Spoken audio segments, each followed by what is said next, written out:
Nothing can be more frustrating when you sit down to watch one of your favorite programs on A&E and you run into issues streaming it. Well, in today's tech video, I'm going to show you how to fix A&E App if it isn't working on your Panasonic Smart TV.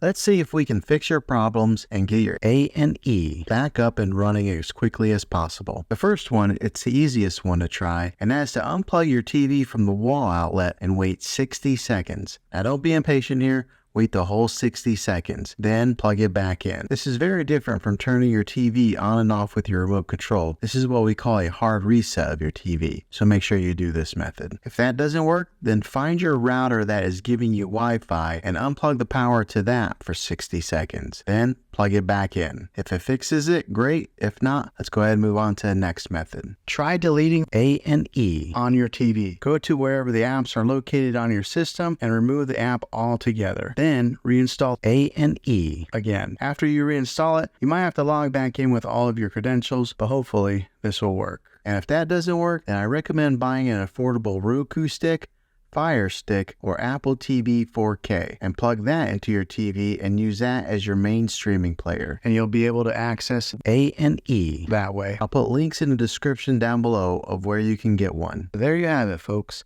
If this video was helpful, go ahead and click a thumbs up on it. Go ahead and subscribe to my channel. I make tech videos all the time, and I would love to have you back in the next one. Take care.